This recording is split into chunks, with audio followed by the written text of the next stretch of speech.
Hello everybody and welcome back to another Pokémon Emerald video. Today I will be playing with one of the mythical Pokémons from the second generation. I thought that I already used Celebi, but apparently that's not the case, so today I'll fix that. For the rules, even though it is a mythical Pokémon, the rules are still the same, so I can only use my starter in combat, I cannot use items from my bag in battle, I can't raise my evasion in any way, and I can't use cheats or glitches. Celebi, like many other mythical Pokémons, has 100 base stat in everything, which is pretty good since 100 is a large number, but since there is nothing super high, it could be problematic in the future.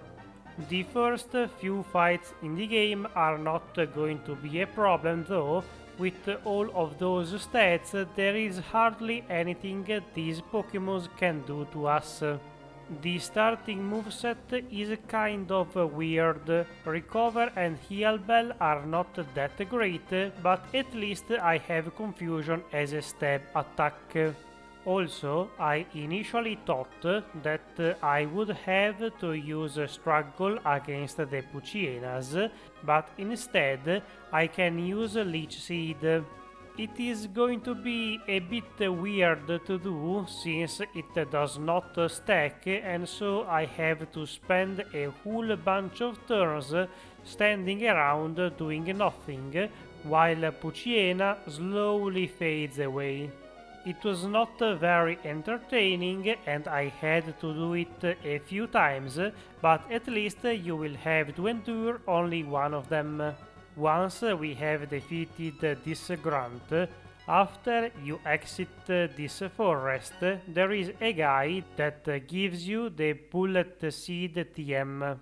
I thought Celebi could learn it, but that's not the case, so I will still have to use Leech Seed for the future Puchienas. For Roxanne, at least I can use Confusion, which is not super effective, but it is special, and so it still deals decent damage. After a few attacks, all of her Pokémon are defeated, and so we can collect the first badge. Next, we had to do some stuff in this town, and eventually we are just about ready to leave, but before we can do so, we can take on May in the optional fight. Her starter does have Ember, which deals decent damage, but it's not enough to defeat me.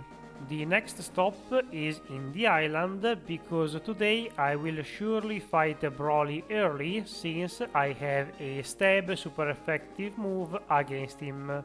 His team does not handle psychic attacks very well, the only thing that survives one hit is Meditite, but that Pokémon does not have very many offensive attacks. After defeating Brawly and getting the second gym badge, we can get to Slateport, where we have to deliver some parts, but before we can complete that side quest, we are stopped by a couple of Team Aqua grunts. These people have a couple of Caravanas, which are part Dark type, but through leveling I learned Ancient Power. It's not that powerful, but at least it can hit them.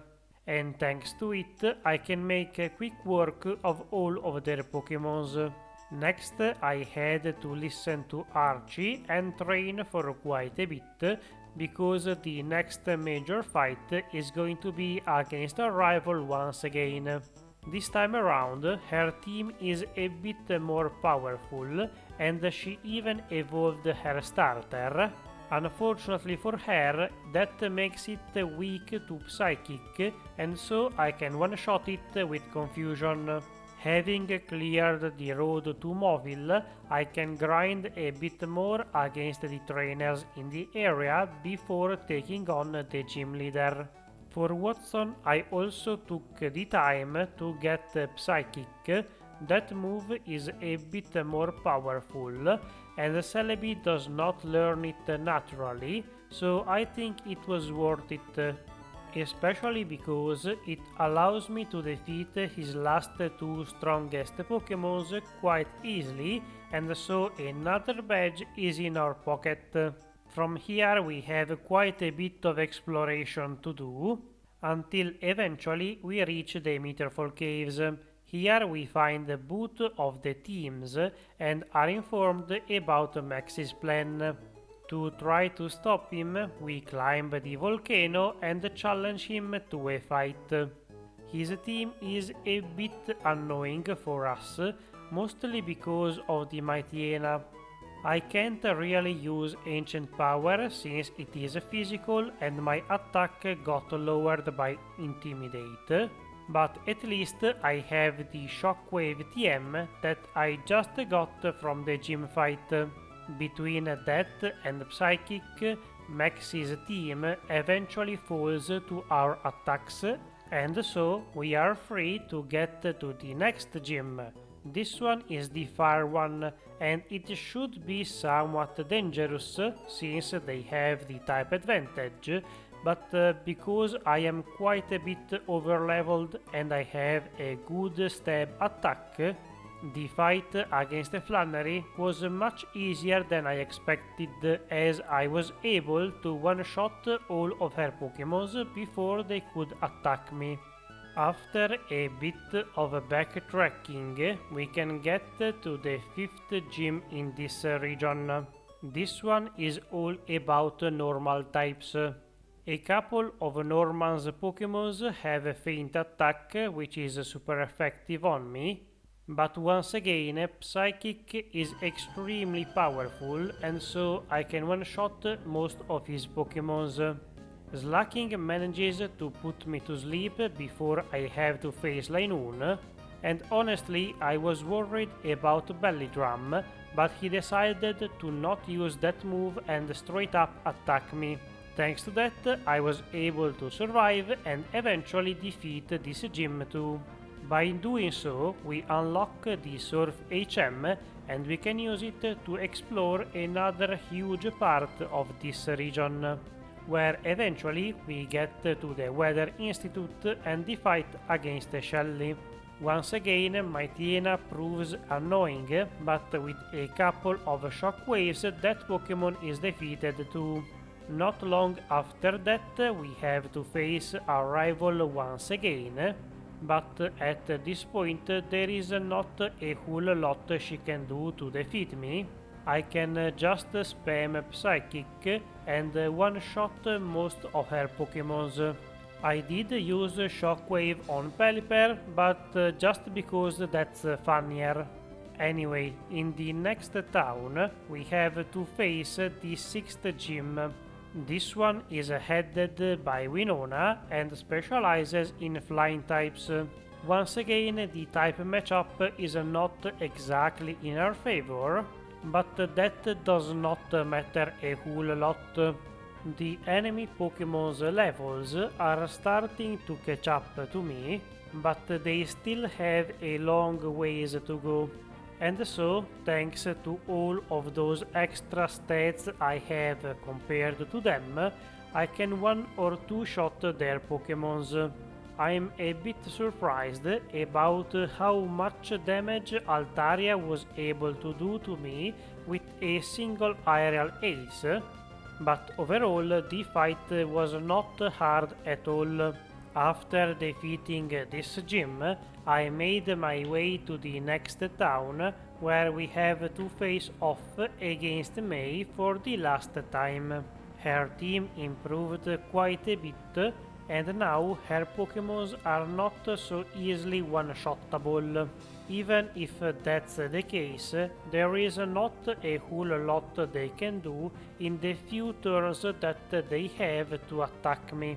And so, in just a few more attacks, May is defeated too. Our next stop is in the Pokémon Tower, where we get the Magma Emblem, which is a key item that we can use to enter the cave where Groudon resides. Here, after sweeping our way through a whole bunch of Team Magma grunts, we get to the depths where we see their leader wake up the legendary with the wrong orb. Of course, a fight follows where Mightyena is as annoying as ever, but once that Pokémon is down, the rest of the fight is a bit easier. Crobat manages to outspeed me and deal a lot of damage with a crit, but unfortunately it gets exploded by a Psychic. Now that Maxi is defeated here too, we can infiltrate the Team Aqua base, and here we can only find one of their admirals. The fight against him is not particularly difficult, is more annoying than anything else. I would have loved to upgrade the Shockwave into Thunderbolt, but unfortunately Celebi cannot learn that move. Once we are done with the Team Aqua hideout, I had to go to the next island where we have to fight the Psychic duo. For this fight, I used the Shadow Ball and Giga Drain TMs that you can find earlier into the game. With those two attacks, I was not particularly worried about this fight. I can resist most of their attacks and I am super effective against them. I even have some recovery with Giga Drain. As expected, the fight was not problematic at all, and soon enough I can get the penultimate badge too. Now that we are done with them, we can go help Steven with the Team Magma guys. This fight is as slow as always. I still cannot use my best attack against Mightyena, and so I have to try to defeat them with Giga Drain. It deals good damage, but unfortunately it's not a one-shot. At least Metang follows up with a Metal Claw to finish off the Mightyena immediately. From there I can switch back to Psychic for most of the rest of the fight, and with that move most of his Pokémons offer no resistance, other than Camerupt, who set it up a couple of amnesias earlier. Even though the fight did not last that long, it was still boring, and so it seemed much more troublesome than what it really was. As a reward for helping him in this fight, Steven gives us the Dive HM that we have to use to reach the Seafloor Cave. Here we meet the leader of Team Aqua, and of course he decides to attack us. There is not a whole lot to say about this fight that I did not already say in the previous ones. His team is very similar to Maxi, and so the problems and solutions are pretty much the same. After a short struggle, I can defeat all of his Pokémons, but that does not stop the story from progressing. Kyogre gets woken up anyway, and so we have to go ask Rayquaza for help. After climbing the tower, Rayquaza gets woken up too, and so he goes to stop the other two legendaries.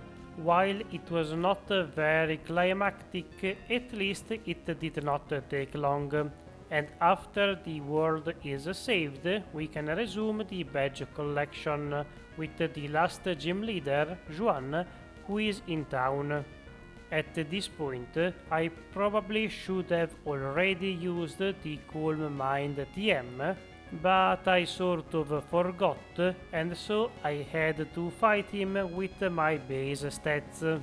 Still, it's not like that's really a problem.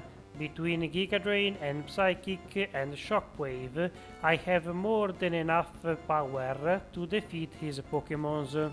I did take a couple of hits here and there, but thanks to Giga Drain, I actually finished the fight with full HP. Once we have acquired all of the badges, we can also use all of the HMs, and thanks to that, we can finally enter the victory road. Here we are immediately stopped by Wally, who wants a challenge. His team is not that bad, and once again, the inclusion of Calm Mind could have really helped me speed up this fight. That is mostly because some of his Pokémon are somewhat tanky and resist my attacks, namely Magneton and Altaria. Gardevoir is not that easy to defeat too, but since I have Shadow Ball, I can hit her for super effective and on the physical side. After defeating Wally, I can do some more preparations, but that is really just getting Substitute and finally teaching Calm Mind. And once I'm ready, I can enter the league. Here things already do not start too great. I forgot to equip a Leppa Berry for the fight against Sidney, and if I ran out of Giga Drain PPs, things would not be very fun. So to try to fix that, I had to use a whole bunch of Calm Minds, increasing my attack to +6. Unfortunately, I dropped the ball and let my Tiena use a sand attack on me. At the very least, I do not have to use a lot of PPs since I now one-shot all of his Pokémons.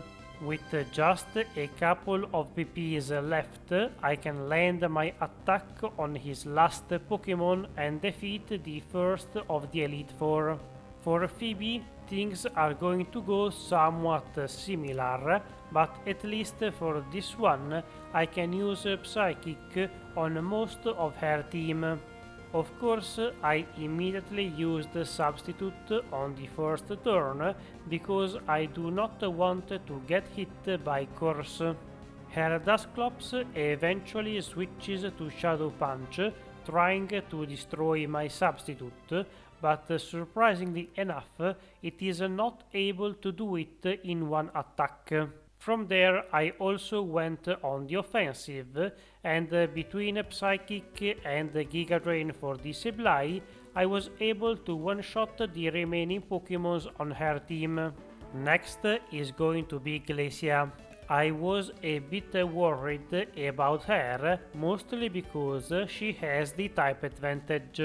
I was unsure whether to use Substitute and allow her to set up the hail or not. In the end, I decided to use it and set up a couple of Calm Minds until Celio destroys it with Ice Ball. Hot take, I quite like Ice Ball. It's a rollout but for Ice type. Once I increased my special attack by a couple of stages, I was quite confident that I would be able to one-shot everything she had. Even if something survived, as long as they did not get a freeze, I would have been fine. With Glacia defeated, it's time to take on the last of the Elite Four, Drake. His Pokémons are quite powerful, and here I made a mistake. I did not use Substitute on the first turn, and that allowed Shelgon to use a Rock Tomb. The damage is not great, but the real deal is the speed drop. That means, most likely, that I will be slower than both Flygon and Salamence. I proceeded to set up a few times, but not too long, because I wanted my sub to still be alive for the stronger Pokémons. Unfortunately, Flygon breaks it, but I can take the opportunity to recover all of my HP with Giga Drain. I used another one against Altaria, and while that may not have been necessary, I preferred to have the safety of the sub. You never know when a rock slide is going to crit flinch you 3 times in a row or something like that. And once we defeated the other remaining Pokémons, we only have the champion left to fight. The match against him did not start super well for me. I started to set up without the substitute, and because of that, Wailord landed a blizzard that froze me. Fortunately, I got defrosted immediately, and to prevent anything like that happening again, I used another substitute. Even though my special defense is quite high at this point, Wailord was still able to do a lot of damage to it between Blizzard and Double Edge. Once my HP got somewhat low, I decided to stop setting up and go on the offensive. Between Psychic and Giga Drain, I should have at least a decent attack for all of his remaining Pokémons, and with my stats through the roof, I should also be able to one-shot them. I was not super overleveled for this fight, but Cool Mind and a decent typing were more than enough to completely break this encounter. Wallace in the end was extremely easy, and that's how Celebi became the champion of the Hoenn region. A bit of a weird start, but once you get the right tools, Celebi is extremely powerful.